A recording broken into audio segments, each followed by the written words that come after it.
The following is a production of DallasCowboys.com and the Dallas Cowboys Football Club. How about them Cowboys? Yeah! Go Cowboys! This is Talkin Cowboys. Streaming live from the Dallas Cowboys World Headquarters at the Star in Frisco. CeeDee Lamb, touchdown. Parsons has sacked it. Prescott keeps it, and he bangs it in for the touchdown. And now your hosts, Isaiah Stanback, Patrick Walker, Josh Rodriguez, and Kyle Youmans. It's a Christmas Eve edition of Talking Cowboys presented by Black Rifle Coffee Company, live from the Star in Frisco, Texas, in the SWBC studios. Welcome in, everybody, as we wish you a Merry Christmas. We get to talk some Cowboys, and we want the gift of your phone calls. Yes. Give us a call right now, 888-855-2297. We're going to take some phone calls like real fast. And we're going to try and get to 12 today. We're going to break our 2024 season high of 12 phone calls. 12 phone calls? That's what we're going to go to. How are we going to do that, Kyle? If you give us a call, 888-855-2297. Gentlemen, happy holidays. Merry Christmas. Merry Christmas Eve. Yeah, Merry Christmas Eve. It's Christmas. Dude, this is kind Christmas, of, guys. kind of a big Christmas for you. It is a big Christmas for me. Oh, yeah, first with all three. We had like our first. You guys both event. had big Christmases. Yeah, you've got your first one in the Your house. First one in the house, yeah. You got your tree up. You got the lights up. We do. Nice. But we're not doing it at the house. You know what I'm saying? You're not hosting this year? No, Yeah. it's too far. We're hosting for the first time. Or we hosted last year because Lorena was pregnant. And we were like, it's easier for you guys to just come here. Like, she's got 3 babies to carry around. So Yeah. now we actually have 3 babies to carry around. So we're hosting again this year. So Well, congratulations, man. Next year's going to be crazy for you. dude, nuts. And every year it's going to ramp up because then they're going to not want, like, Hot Wheels or Barbies. They're going to end up wanting, like, tablets and everything. I know. Santa's going to have to come through. Ask Chris Beam about tablets. I wasn't even talking about financially. I was talking about just in terms of like being able to wrangle those guys them all? around. Oh, yeah. Because right now they're not mobile. No, Like not the as much. Next year, oh, Little Superman look. Well, and our nephews, your tree's definitely coming down next year. they're all 3 going to just be climbing You it. got one of two. You got 3 culprits. You just line them up. It'll look like Planet of the Apes where they're climbing the towers in Yeah. New York City. They're just going to be all over the tree. Line them up, bro. Put them all up there. They're just sitting there looking at you like, I didn't do it. No, I'm excited. We had our first like family event last night where Nana bought them all gifts, and we did it at her house, and we went over there, and it was so fun. Like, it was just so fun getting to hang out with everybody. I brought you guys a little something. Just a little something. Last time I tried to do this on a holiday, I was a little late. But I brought some Santa Christmas donuts. Hey, this is the Grinch. You want the Grinch? You want the Grinch? No, I don't want you the go ahead. Grinch. You You go go for ahead. it. You pick it out. Man, a little donut action. You know, we're I think talking if any Cowboys. of us is the Grinch, I think it's Isaiah Stanback. That's what my family calls me. Coy Isaiah. Coy Ice wants to steal Thank Christmas. you, good sir. This yeah, feels heavy. Come on, dude. Yeah, I'm sure it's probably pretty heavy. Oh, no, I see a Homer Simpson one down there. There's a Homer. Oh, yeah, the pink one. Yeah, The pink there you go. sprinkle. Pink sprinkles. All right, but Merry Christmas, everybody. Hope you're enjoying your holiday season. Get to listen to a little bit of Talking Cowboys. Call me now. As well. Give us a call, 888-855-2297. We're going to start taking some calls right now, starting with John in Alaska. John, Whoa. we had you on last week. What's going on, man? 30 Days of Night. Let's go. Yeah, good morning. Good morning. Thanks for calling. Yeah, first of all, let me wish all of you there in the studio and all of your listeners a very, very Merry Christmas. And during this holiday season, everybody should try to think about what makes them joyful and what makes them happy and focus on that. Love it. I agree. Thank you, John. Love it. Absolutely. Merry Christmas. Spoken buddy. like a true Alaskan. Yeah, I hope you're not traveling anywhere today. That's my number one concern right now is all the people that are traveling currently. What's the weather in Alaska right Yeah, Yeah, what's the temperature? surprisingly warm. It's at 34 degrees right now. Super warm. Yeah. Okay, for Alaska, that's pretty warm. For Alaska, that's very warm. That's Yeah. Green Bay last night? Yeah. Warm. Shouts Yeah, to global warm stuff. warming, guys. Do we want to give that a shout out? Thanks for the call, John. Appreciate you as always. Before we move on to our next caller, news and notes. There's no Patrick today. And I'm going to be completely honest. There really wasn't a whole lot from yesterday. I don't do anything around here, so I don't know. Jerry talked this morning on the Fan, I believe. Did he talk? He I'm a did. fan. He talked about CeeDee Lamb as far as the injury goes. Kind of leaving it up to CeeDee. Obviously, he's playing through a lot of things. He's injured. That shoulder is not getting any better. No. Obviously, with the more playtime. Obviously, if he keeps getting hit the way that he is. Mm-hmm. Sorry, I have a donut. Put you in a mouth. tough spot. You did. You're fighting through it. You have though, a just donut? like CeeDee Lamb. Exactly. You have a donut? Yeah. That's interesting. Yeah. Need another one? Another? I have one? You had one? It's already gone. Oh. You can take another one if you want. Well, But that is a good point because if they are going to leave it up to CeeDee Lamb, CeeDee's going to play. I mean, that's just Clearly. he's proven that already. we were in the box whenever he landed on that shoulder. Yeah, that was bad. And the announcers in the box basically said, CeeDee Lamb is questionable to return. Not one play later after Literally the next play. a TV timeout, he's back in That's right. in the play, gets us down to the 1 yard line, almost a touchdown. Could have been Shakes off a couple people. shakes off a couple people with an injured shoulder and puts us back in the game. Granted, we didn't see him much in the second half, but amazing that he powered through that. He's still playing, and he's obviously going to play in Philly. Yeah. There's think no so, way you too. keep him out of Philly. The only way that he's not on the field is if the training staff deems it best for him not to be on the field. He'll be out there. Because I know he said know? we'll leave it up to CeeDee Lamb, we'll leave it up to his pain discrepancy and tolerance. But yeah, I think if He'll be out he's able, he will be on the field. You're not taking him off the field. No way. I agree. No way, no how. He also alluded to, Jerry Jones alluded, well, he was asked a question as far as Mike McCarthy goes. Do we think he's going to retain him for next season? Jerry Jones was very close to the vest on that one. He didn't necessarily answer the question. He was talking Been about like that all year. Yeah, confidence in him now, as we stand here, and he basically said, full stop, like talking about here and now. So not necessarily looking towards the future. I'm sure he is, but he's not telling anybody about it yet. And we've talked about it many times here before. How do you, if we end up with a winning record, or if, let's say we end up 8-9, battling through this season, how do you not give to Mike McCarthy? That's a question that we will be talking about for a long time to come, obviously, when the season ends. So that's where we're at. How soon after the season ends, Dallas Cowboys season, that is, can we expect a decision? Usually it's within like 3 or 4 days. Like it'd be really quick.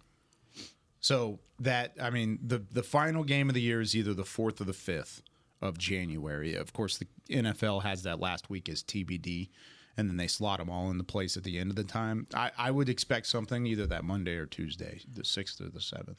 I would assume Saturday, February 8th. You think it's further than that? Yeah. After the Super Bowl? Or close to the Super Bowl? The day before the Super Bowl. The day before the Super Bowl.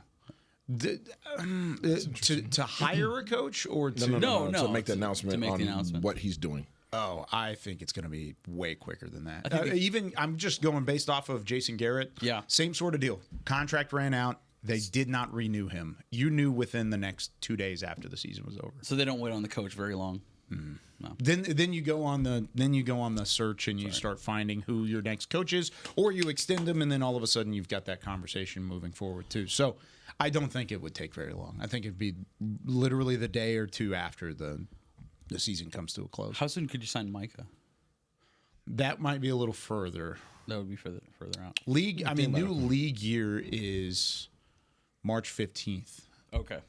So sometime I got to look at the dates for 25, but the free agency and that sort of deal. I mean, I think you can sign them at any point, but I bet you it wouldn't happen until the league year changes. It's interesting though about the coaching decision on all the teams because they have those All-Star games, right? All the college All-Star games and the Senior Bowl, all the Senior Bowls, and Shrine Bowl. You would want your coach, to be present there, Correct, in your coaching staff. Yes. Yeah, Interesting matter from that perspective. a lot, and that's why I think it'll happen quick. Because the Senior Bowl and the Shrine Bowl are the final week of January, final week. So that would give you a month to either find a new head coach and hire them, or at least know who your new head coach is going to be when you get to that point. Or Mike McCarthy's here and nothing changes. Yep. So I think there's Keep rolling. keep on going. Let's keep on rolling. Let's go to Nebby in Silver Spring, Maryland. Nebby, what's going on? You're on Talking Cowboys, man. Nebmeister. Hi guys. Thank you so much for taking my call. listen. First of all, I want to say that I think so highly of Cooper Beebe that I bought his jersey a few weeks ago. But anyway,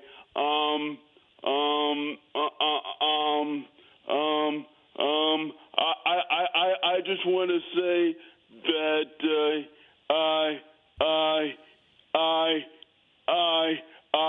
even though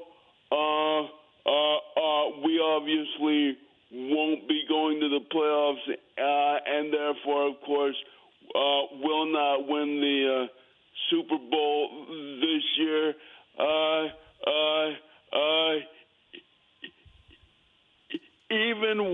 Even when that is no longer a possibility, there's always something to play for, because winning games down the stretch can build momentum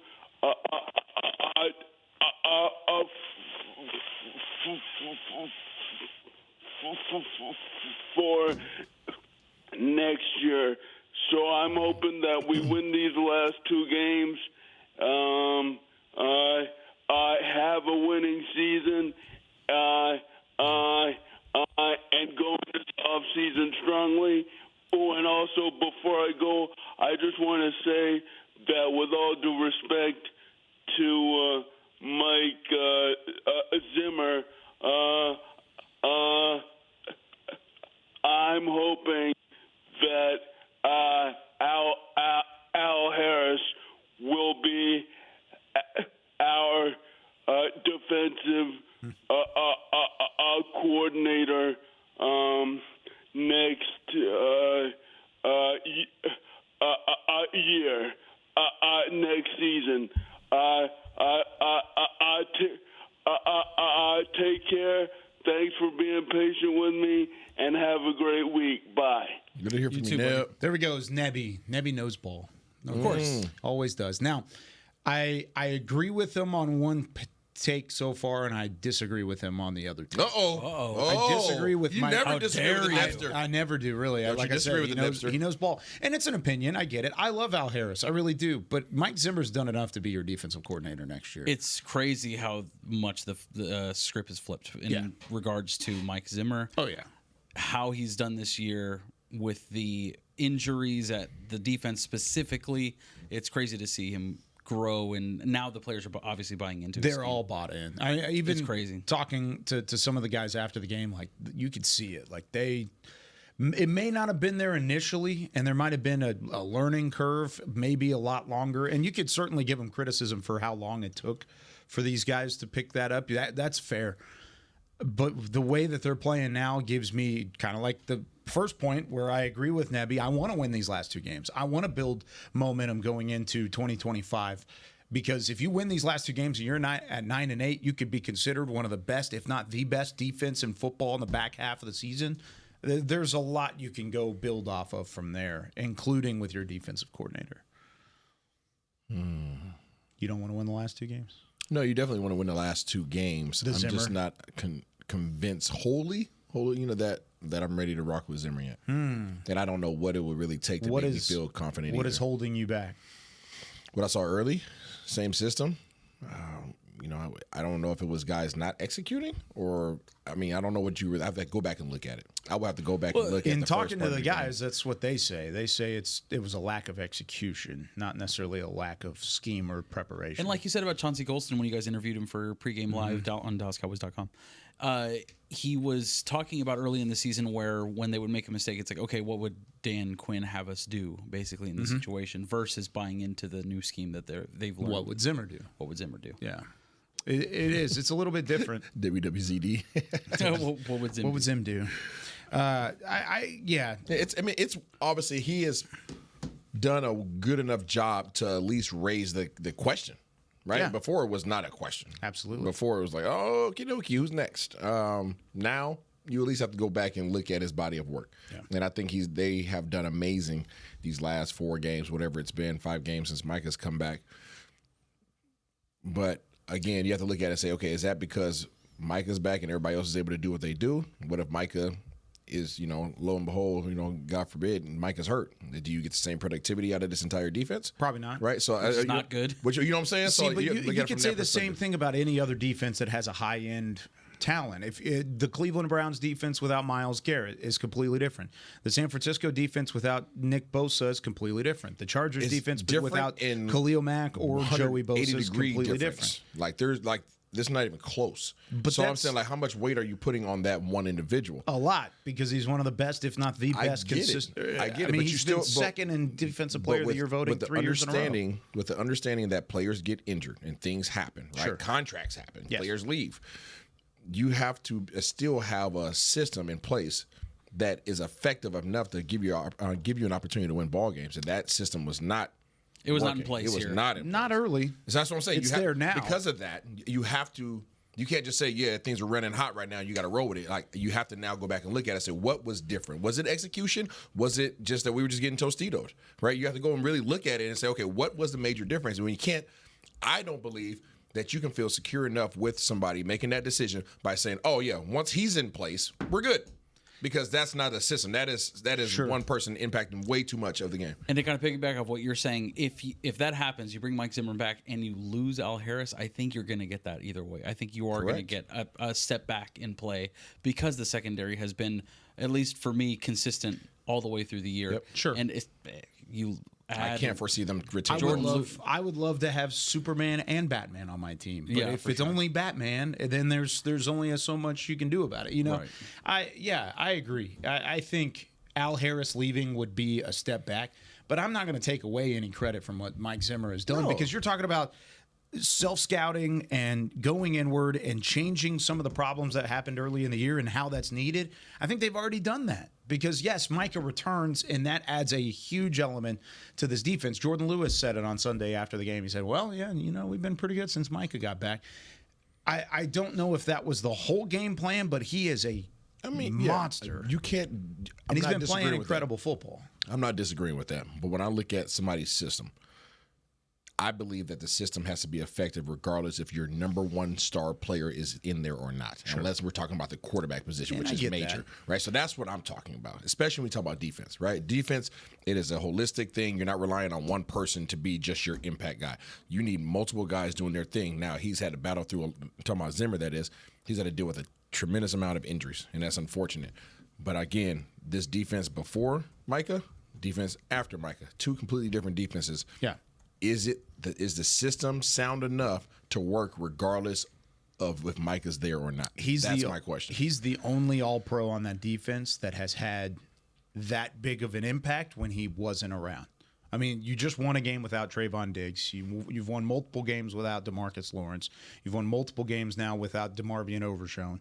I mean, you have these guys that are all stepping up. Mike is the only one that you can circle and say, yeah, when he wasn't there, they weren't very good. But they also were playing the meat of their schedule and some of the top teams in the NFL at that point. It's not like the run defense didn't bounce back in Micah Parsons' absence. You saw a definite improvement while he was out. Granted, there was no pass rush to be heard of. There were no sacks there. But you did see the run defense improve, which is obviously players, but also coaching as well. Yeah. All right, let's sneak in a call before our first break. AB in Redondo Beach, California. Oh, yes. What's going on, AB? You're on Talkin Cowboys. I'm good. How you doing? Merry Christmas. Merry Christmas, my friend. How are you? I'm doing well.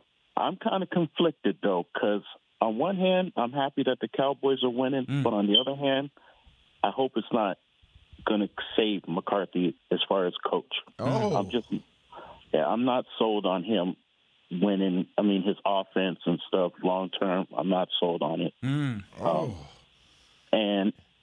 I get that everybody's playing hard, but you have to ask, are they playing hard because they're trying to get another paycheck, or are they really playing hard just for him? I mean, I guess it's a combination of both. Sure. And then, a thing that I don't think everybody thinks about is how many Super Bowl coaches have won with the second team? I believe only 1 or 2.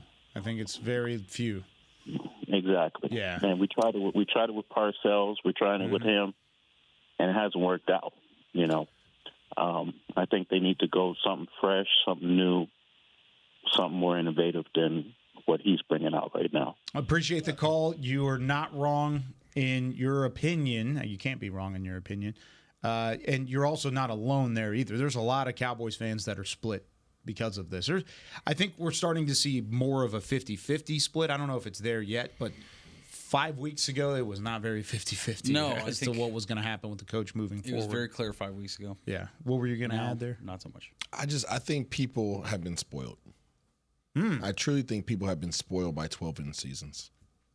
That's just the truth. You got 3 of them in a row. That's a lot of winning. People are spoiled by 12 wins. And people feel as if you're supposed to just show up and that happens. Right? You just show up and we win 12 games. That's not how this league wins. That's not how this league works. And this year, obviously, is an anomaly because of injuries. And you still might be 9-8, by the end of the year. And if you go 9-8 with this year, that's absolutely insane. But the fact that McCarthy, what he's done over his stint here, it's not given enough respect at all. No. At all. Because everybody wants change, but everybody's not willing to run the risk that change brings. And change takes a long time. Change takes a long time. Change takes personnel changes. Change takes scheme changes. Change takes the empathy and the willingness to allow for losing seasons. Yeah. While they figure things out. Seasons. Plural. Yes. Okay. So everybody wants change until change happens, and you have to go through the mess to come out the other end. Yeah, the growing pains. So be careful. Be careful what you wish for, people. I understand your sentiments. I respect your sentiments, but you don't just wake up and win 12 games. Look around the league. Look around the league, and you will understand that if you're going to go another direction with the coach, understand this. You're either going to get a coach who has failed somewhere else, or you're going to get a brand new coach who's never done it before. Yes. And I would like to add on the second side of that, and I wish I would have asked AB who his replacement would be. Yeah. Who would you hire in that case? Because, of course, we can't say names up here as well. But when you're looking at it and you're saying, oh, the new guy that's out there, all these names that have been thrown out there in terms of replacements, when's the last time not the Cowboys, but a team has won a Super Bowl with a head coach that's new? Probably Sean McVay, and that's it. Look at this. Different. You've got Andy Reid. We were talking about Kyle Shanahan the other day. Exactly. Same thing. It still hasn't won one. Here are the Super Bowl winning head coaches. I'm just going to start reading, and you're going to see a trend here.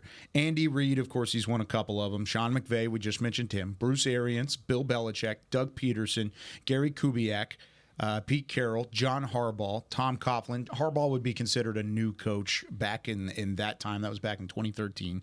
Tom Coughlin. Mike McCarthy was a new coach back in 2010, 2011. He was still in his 5th year with that organization at that time. Sean Payton, Mike Tomlin, Tom Coughlin, Tony Dungy, Bill Cowher. You get the point.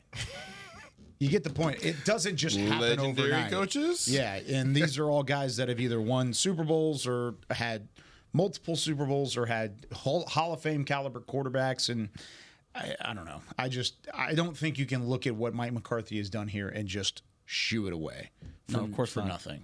And that's kind of what people want to do. And that was a big reason why they hired him in the first place. He wanted someone that's been there before, someone that can come in and act like they've been there before. Obviously. Sure. What's his overall record here? That's a great question.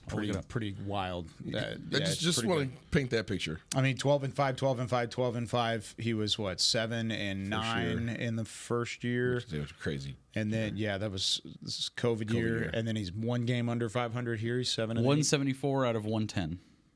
174. No. That's overall. I'm talking about, overall. Yeah, in Dallas. In Dallas. All right. Yeah. Fine. So 9 plus 15. Let's take a break, and we'll get it on the other side of the break. More Talking Cowboys right after this. If you're looking for fresh American roasted coffee that gives back, you need to head to your local grocery store and pick up a bag of Black Rifle coffee. That's right, America's coffee is now available in the coffee aisle of a grocery store near you. Black Rifle Coffee Company is veteran-founded with a mission to give back to those brave men and women who have served our nation. Every bag, box, or can you purchase helps support that mission. Head to your local grocery store and roast yourself some Black Rifle coffee today. Todd thought it would be secure to jog in the cheetah savanna. Todd believed the big cat repellent he bought online was reliable. And now, Todd is trying to be faster than this cheetah that can run 80 miles per hour. But the good news is, Todd has AT&T 5G that is fast, reliable, and secure. And he learned the best thing to do is stop running and toss her the backpack with the beef stew. AT&T 5G. Fast, reliable, secure. 5G requires compatible plan and device. 5G may not be available in your area. See att.com/5G for you for details. It's the official men's skincare brand of the Dallas Cowboys, Jack Black. And right now, Cowboys fans can get 15% off their $75 order. Plus, because every deal needs a playmaker, your order will include a free 5-piece skincare set and free shipping. The Jack Black Playmaker is 4 of Jack's favorites and a full-sized intense therapy lip balm. Make a play for the Playmaker at getjackblack.com/Cowboys with the code CowboysVIP. That's getjackblack.com/Cowboys with the code CowboysVIP. If you shout, "How about them Cowboys?" you have that undeniable passion that's the heart of Cowboys Nation. And if you like to drink Dr. Pepper, you love the unique blend of its 23 flavors. Together, your one-of-a-kind fandom paired with the one-of-a-kind taste of a delicious ice-cold Dr. Pepper is the game day lineup that can't be beat. Better yet, gather your Cowboys and Dr. Pepper fan friends to watch the next game and crack open a delicious ice-cold Dr. Pepper for everyone. The wins will be even tastier. It's a pepper thing. Back to Talkin' Cowboys. Welcome back to Talking Cowboys, presented by Black Rifle Coffee Company. This portion of the show is brought to you by Quaker Oats, the official oatmeal sponsor of the Dallas Cowboys. Quaker Oats, trusted since 1877. The record was? His record is 49-33, the winningest Cowboys head coach since one Barry Switzer in 97. No. Yeah. In terms of win percentage. Who are you talking about? Percentage. In terms of win percentage. That's Mike McCarthy, baby. Coach McCarthy? That is. No. But his postseason record, 1-3. Mm-hmm. That's where I find criticism to be okay. You brought him in to win championships, to get you to an NFC title game, to elevate Dak and what he could do. He's done that. That's done. Check that box. But you haven't gone to an NFC championship game. That's where the criticism comes. Well, but I just find it hard to believe when you look outside and say, oh, this name are going to do what he's doing right now with this football team and are going to galvanize this team enough to where they're saying, oh, we're out of playoff contention and we're still winning 4 out of 5 games and we're making things happen. You're one play away from making the playoffs with Cooper Rush as your starting quarterback. I find it hard to believe. It's hard to believe. And we say all this, and we give him all we give him the praise here that he is deserved of, right? Yes. But you look at that Green Bay game. It was bad. I mean, and I think a lot of that blame falls on the guy that's now the head coach in Washington, by the way. Ooh. I do. Yeah. Dan Quinn completely kerfuffled that entire game plan.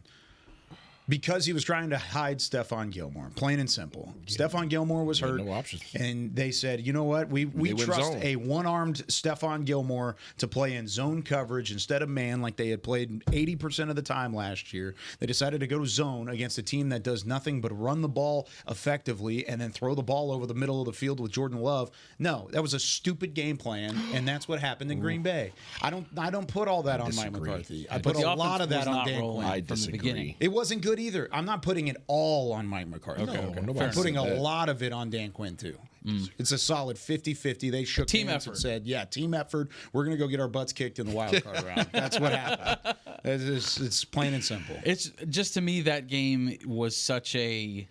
I think you've said it before. Something about that game broke this team, and we're still reeling from the effects of that. Sure. I still am to this day. I mean, when I think of it, I shudder. You know what I mean? It doesn't feel good, guys. So I think some of the stink of that game is upsetting a lot of Cowboys fans, and obviously the way that this year's gone, I totally understand where they're coming from as far as like, what are we doing here? You know? But if you've been following the team like I know you have because you are all Cowboy fans and you're listening to Talkin' Cowboys, that's right. You have to respect what he has done with the cards he's been dealt this season. Listen, winning seasons just don't. I just want people to just take a step back. You don't just stumble upon winning seasons. Especially 12-win seasons. You just don't stumble upon 12-win seasons. And you don't get a chance at the playoffs unless you have those winning seasons. I just want to remind everybody of that. This league is hard. This league is hard. And to get a winning season is hard, especially in this division. Yeah. And to be in position to go to the playoffs. Once you get to the playoffs, it's hard. Playoffs are hard. Name just let's do a little exercise. Pick another here. coach. Pick another coach out there. For all those going to call in, tell us a coach that does really well in the playoffs that is going to be available for the Dallas Cowboys. That's been a head coach. Good question. I'm going to play a little exercise here. Name the 3 teams right now that have the best chance to win the Super Bowl out of the NFC. Go. Out of the NFC? Right now. Oh, man, I'm going with you got to go Eagles. Okay. No, you don't. Yeah, you have to. They're really good. Solid. Eagles, the way Green Bay's playing. Okay. I hate to say that. That's what I don't want to say. Mm-hmm. NFC. You got that team in blue up north. Lions. The Lions, yeah. They got to overcome a lot. But they're in there. So let me just phrase it this way. The first team you named there was the Eagles. Yep. How many wins do they have right now? 12. They have 12 wins. They're gonna win the NFC East, right? Mm-hmm. And they're probably gonna end up as the 2 seed in the NFC. That's a crazy, well-run organization that continues to do things all the way through. You're gonna see them this week. A pretty damn good football team, right? Yes. What did the Dallas Cowboys do last year? Yes, I know they laid an egg, but they had all of those things working in favor going into the playoffs. You don't just stumble upon that. And that's kind of my point there, is you don't just I'm telling you, people are spoiled. You can't People take don't like that word, granted. but you're spoiled. You're spoiled. Yeah. It's okay. Now, it's not a bad word. It just means you just own it. Okay? You're spoiled. You're used to Coach McCarthy winning you 12 games a year, and you talking about like, oh, that's just going to happen. We're going to be in the play. Yeah, it's a given. It's not how this game works. It's not a given. If this team was healthy going into the playoffs and had a chance to do something special and then laid an egg again, then we can have the conversation, because you're 1-4 in the playoffs and it just hasn't worked out. However, this isn't a normal season. You weren't given, like you said, the cards that were dealt were differently. And I know a lot of people are probably already tuning us out because they're like, oh, they're just defending Mike McCarthy. They're on the Cowboys airwaves. No, this is what football is, and that's just plain and simple what it is. We've been very critical of Mike McCarthy in the past, sometimes to a fault. Yeah. We've had our own individual conversations. Man, everybody can get it. Okay, we keep it 100. We are analysts. This is not one of those situations. Let's go to Tyrone in Pennsylvania. Tyrone on the line in enemy country. What's going on? How we doing, gentlemen? Merry Christmas. Merry Christmas, Tyrone. Thanks for the call. On us. That's right. Erica Badu, baby. Yeah, I hear that every day of my life. I'm 38 years old, and anyone that's my age group or a little older, they sing that song the minute they hear me. Yeah, I'm not going to sing that song to you, but I will acknowledge it. So I'm going to actually piggyback off of what y'all just were talking about with Mike McCarthy. So, I think his name is Neil O'Donnell, Vikings head coach. That's a new coach. Nick Sirianni, that's a new head coach. Dan Campbell, that's a new head coach. Sure. Right? So all 3 of those coaches were coordinators that the team hired and moved on from, other coaches that weren't getting it done. Yeah. My take with Mike McCarthy is he's Tony Dungy. He's the 2000 Tony Dungy. So he has an amazing one side of the ball. That's going to be our offense. Mm-hmm. Tony Dungy was the defense. And for whatever reason, as great as Tony Dungy was, and he eventually won a Super Bowl, he could not get that Bucs team over the hump. And it took them going outside, and say what you want about the man. We're not going to talk about the man, but the coach, John Gruden, was able to fix the other side of the ball that prevented them from getting over the hump, and eventually got them the Super Bowl that they were looking for. Yeah. So that's my take on Mike McCarthy. I think as we may be spoiled with 10-win seasons, but 10-win season, we need the next step, right? Like that's what it is. The Cowboys over the last 25 years, go look at the records. This isn't new. The Cowboys have been one of the most winningest teams over the last 25 years. And Mike McCarthy is the best head coach we've had since Jimmy Johnson. I will put Mike McCarthy over Bill Parcells. I really will. He's had more success. He's had more success, longevity, everything. But he's just not getting it done. And the issue for me has always been his unwillingness to adjust sooner. That has been my biggest gripe. You have a 1,000-yard back in Rico Dowdle. He's probably going to hit 1,000 yards, which that's not that big of a deal with 17 games. But he's going to hit 1,000 yards probably. He probably would have hit 12, 13 if they would have ran the ball earlier. But this whole game plan with Cooper Rush, why can't we do this game plan with Dak Prescott? Why can't we do that? I've got 2 follow-up questions for you. You named the Lions, the Eagles, and the Vikings head coaches. I mean, I know the and you can throw the Commanders in there too. How many of those coaches do you feel like would be available for the Cowboys to go and pluck this year? I would actually look at either Robert Saleh or Mike Vrabel. Okay, so 2 guys that failed in different spots. One in the Tennessee Titans and one at the New York Jets, right? Well, I wouldn't call Mike Vrabel failing because he took Ryan Tannehill to an AFC title game. Fair. I would not say that's a fail. Because for me, I'm not looking for someone that got a Super Bowl. I'm just looking for someone who has taken the next step more recently than Mike McCarthy. And Ryan Tannehill, to me, taking Ryan Tannehill and the Titans to an AFC title game where we haven't sniffed the NFC title game in, I was like 8 years old, that's a big deal for me, right? Like, that's something that I would like to see, before I'm 40. And I'm glad that you're bringing that up because you're right. You're not looking at coaches that have Super Bowls because all 6 coaches that you named don't have a Super Bowl currently. But I do want to ask you this. You said you brought up Tony Dungy and the transition to John Gruden. I get that as a comparison. I actually like that comparison a lot. Tony Dungy was a great head coach in his own right. So was John Gruden. However, do you feel like when you look at this roster right now, do you feel like this roster is good enough in order to take the next step moving forward? Because a lot of the gripe this year has been this roster is not good enough. They did not do enough in the offseason. They did not do enough here. The cap space is garbage at this point, and you're going to have some more cap space garbage to deal with in 2025. Do you feel like a coach, one guy, one leader that can come in out of the street and immediately fix what's going on with this Cowboys organization is out there and available right now? Because I don't. See, my thing is with that is I think this is every team deals with that cap space issue. Every single team deals with it. If you have top-end talent. At different times, yes. So you're going to deal with that. But what the good coaches do, they squeeze as much juice out of that lemon as they can. Like winning 4 games in 5 games with Cooper Rush at quarterback? Oh, hey, he again, what he has done over this 5-game span has been impressive. I will give him that. However, I can't forget what has happened leading up to it. Right? Sure. I can't forget that. I'm just asking. We're just playing devil's advocate here. I love it. I appreciate that. That's what I am. No, I respect your opinion. I respect your insight. Are you forgetting about the 3 12-win seasons? No, not at all. Are you taking those for granted?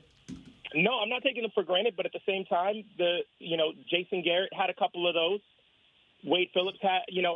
But none of them had a winning percentage like Coach McCarthy. No matter what name you bring up, unless you go all the way back to Switzer, nobody's going to have a better regular season win record than Coach McCarthy. And without a regular season record like that, you don't get to the playoffs. 100%. At the same time, though, don't we want to get past that wall? Yeah, but you got but you have to get there. So I'm saying, are we taking the getting there portion for granted? No, but sometimes you can't be scared of change. What it sounds like is complacency to me. That's what it sounds like. It's like, oh, this is the first step. Cool, the first step is there. I think we have the talent to always do that. We always have the talent to win 9, 10, 11 games. Minimum. I always see that. People want to play in Dallas. They draft well. Will McClay is probably, in my opinion, the best non-GM in the I'll league. agree with you there. Yeah. And we will always draft well, and we will always find little diamonds and gems in the rough, that will be able to pay little but get top-end production. Well, not top-end, but, production. I respect that opinion, but the game's changed from a player standpoint. The game has changed. Cats are not going to places because of the what's on the helmet anymore. Cats are going to places because I got to get my money right now. I'm just telling you from the player's perspective. It has changed. You bring up Will McClay. Will McClay's not a sure thing to be back here next year. That's another thing. That's another conversation that has to be had going into this offseason, right? There's things that have changed in that regard. So you can't rest your head on this. Yeah, we're going to draft well. That's not a sure thing going forward. Well, and you talk about the cap space. You don't have top 3 players at 3 different positions at every team in the league. Right? You don't have that. So that's not a fair comparison either. So these are all things that you have to take into consideration. And are you, as a fan, willing, if you feel comfortable and confident, and we've been spoiled from Mike McCarthy's standpoint for the last 3 years, they'll get 12-win seasons, and this year you might even still find a way to get a winning season. Are you willing to take 1, 2, maybe 3 years of losing for another coach to come in here and establish his system? Yeah, that's where I'm at with it. Tyrone, great call, by the way. Thank you for calling. Appreciate all the insight. I love it because he's asking really great questions. He really is. And his opinion is valid. Yes. There's lack of consistency in the playoffs, plain and simple. You're 1-3 in the playoffs. I get it. But what he's asking for is a coach to come in and immediately take you to the promised land. That's not happening. That's what everybody wants, but the best chance for you to get to the promised land is currently in that head coach's office across the way. So look at it from this perspective. I know we got to get out of here. Listen, get to the playoffs. So if you have the confidence that your team is going to be in position to go to the playoffs with a Coach McCarthy, right? Aside from this year where you had a gazillion injuries. Would you rather have a coach that you just want him to have to work on one aspect of his coaching, which is getting through the playoffs, or would you rather get another coach that has to worry about getting to the playoffs and then getting through the playoffs as well? That's what you're looking at. So you can call that complacent if you want to, or you can look at it and say, okay, this person needs to work on this one aspect, and if they nail that, what they do in the playoffs. Yeah, if they nail that, then guess what? We're having a whole different conversation. Or are you ready to roll the dice and get somebody else in here and be like, oh crap, you know what? We thought that was a good idea, but we just don't know. Is it complacency or consistency? Yeah, exactly. Let's take a break. When we come back, we'll wrap this one up and send you off to Christmas here on Talkin Cowboys. Todd thought it would be secure to jog in the cheetah savanna. Todd believed the big cat repellent he bought online was reliable. And now, Todd is trying to be faster than this cheetah that can run 80 miles per hour. But the good news is, Todd has AT&T 5G that is fast, reliable, and secure. And he learned the best thing to do is stop running and toss her the backpack with the beef stew. AT&T 5G. Fast, reliable, secure. 5G requires compatible plan and device. 5G may not be available in your area. See att.com/5G for you for details. They say champions are remembered, but legends are never forgotten. United Ag and Turf offers a winning lineup of John Deere equipment built to tackle any challenge on and off the field. Legendary John Deere tractors, combines, residential mowers, commercial mowers, compact construction equipment, Gator utility vehicles, and a full line of golf and sports turf equipment. United Ag and Turf, the official Ag and Turf equipment supplier of the Dallas Cowboys. Visit UnitedAgAndTurf.com to find a location near you. Hey y'all, Matt Pittman of Meat Church here. With football season kicking off, I'm already gearing up to bring the smoker back to AT&T Stadium for some epic tailgates. But with that Texas heat, it's crucial to keep my beer hand cramping cold. That's where Yeti's insulated Colster can cooler comes in clutch. This year, you can even get them with the iconic star engraved on the side. Licensed Yeti Cowboys gear is now available at Stadium Pro Shops, concessions, and on Yeti.com. Check it out today. Yeti, official cooler and drinkware of the Dallas Cowboys. And we're going to overtime. Erica, how much have I spent on concessions?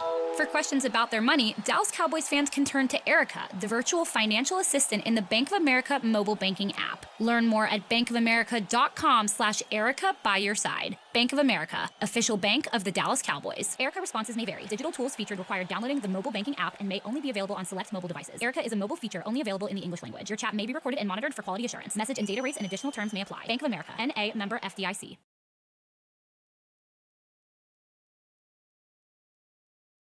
Back to Talkin Cowboys.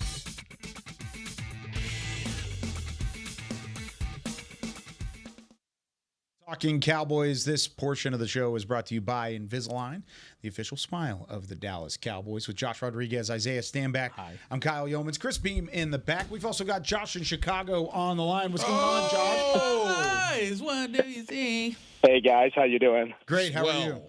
Good. Hey, I just want to tell you, Josh, this one's for you more than anybody, but Carl Lawson said, it's clobbering time out there, man. It's clobbering time in Philadelphia this Sunday. I love it. Hopefully, yeah. Hopefully on Sunday, too. No, so I just really quickly, I just wanted to say I got 2 under 2 that I'm at home with right now, and your whole production crew, everybody, Merry Christmas, and thank you guys for being here today. Absolutely. Because, I know you all are probably stressing about some personal stuff too, right, that you got to get done. So it's awesome that you guys are still putting on our show today, and I appreciate that. Thanks, Josh. Appreciate it. Merry Christmas. Merry Christmas to you, too, and I hope Santa brings them everything that they asked for. Oh, yes, sir. Yes, sir. And no thanks to Patrick, who's not here. No C and no P. Yeah, he's out there on RP Island right now, right? That's what I love it. Josh, appreciate your call as always. Merry Christmas, and say hello to the little ones for us. Appreciate you as always. All Will right. do, yeah. Oh, sorry. I was just going to make one quick point on if I can. Yeah. So on the Mike McCarthy contract, I called last week. I said, 2 years. And I think, you got to keep him on a short leash, maybe get a different play caller in there. But the consistency of 12-5 straight seasons, you can't just let that go and go unnoticed. The playoffs are what the playoffs are, man. Playoffs are a different game, as Isaiah will probably say. But I do have a question for Isaiah. More than anybody, I think looking at McCarthy, it's been almost like the culture's been the culture of winning the last 3 seasons, and I kind of wonder, is that actually a culture? Because you look around the league at some of these other teams like Detroit, that's more of a culture of grit and fighting. But is winning itself a culture? And that's kind of what I wanted to ask Isaiah more than anybody. But thanks, guys. Have a great day. Merry Christmas. Thanks, Josh. No, that's a really good question. And yes, winning is a culture. It's an expectation of a certain level of excellence, right? So certain things are not tolerated, and you could say those things aren't tolerated in most places, but here in Dallas, you've always seen that they've found a way to win ball games, or at least they're always competitive and in a position to win ball games. You can't say that about every organization. And when you come into certain programs, right, there's an understanding of how to go about your business. There just is. When I was here in Dallas, there was a way to go about your business. When I went to New England, it was totally different, right? And those are cultural changes based upon the leadership that's in the building. And in Dallas, they have their own unique way. But when you step on that field, there's never a time in past years where you felt like, oh, Dallas is about to get blown out. I think there's only one team. It's really earlier this year was the only time I felt that way. Yeah, but I go back to, there's only one team in recent years when you play them, you're like, oh, this is probably not going to go well, and that was the 49ers. Yeah. The 49ers, you just felt like the 49ers just had Dallas Cowboys. They had their number. Yeah, they had their number. So, and that was a physicality thing. That was a mentality. But outside of that, you always felt like you were going to be competitive. So, yes, winning is a culture, but it takes time and it takes a foundation to establish that. And so when we're talking to people and getting these opinions in regards to bringing in somebody else, understand that you're etch and sketching. You're just shaking it up, right? And you have a blank slate. And now you want that person to come in, and you're asking that person to not only come in and supersede what the 12-5 coach did, but supersede that and then go past where he went in the playoffs. That's wishful thinking. Yeah. It's wishful thinking, and it may happen. It may happen. But may is like hope. And we know hope's not a strategy. It's the same thing on the opposite end. You could hire or you could extend Mike McCarthy and it goes south. That may happen. Facts. But that's why you play the game. Absolutely. That's why it happens. And I think you got to look at it from a pure, I don't want to say analytical because that's not true. It's more so a feel. It's more so you got to look inward and say, who's going to give us the best shot to do what we want to do, which is get to an NFC title game, and that's win a Super Bowl. Who's going to give you the best shot to do it? If you sit there as Jerry Jones in your office upstairs and you say Mike Vrabel's that guy, sure, go ahead, get it done. If you sit there and you say Mike McCarthy's that guy, I think I would agree with you and say there's a shot there too. You've got to make that decision. This front office has got to make that decision. We heard the great call from Tyrone, which I'm going to say it again. That's a phenomenal call. He brought up a lot of great points, and I think it's a lot of what the fans are thinking about right now. And I get it. I really do. There's frustration with the way that they played in the playoffs. But he said you got to squeeze all of what you can out of the roster. You're seeing that right now. We've got a guy, Josh in Chicago, mentioning Carl Lawson and what he said after the game. Yep. Who the heck is Carl Lawson?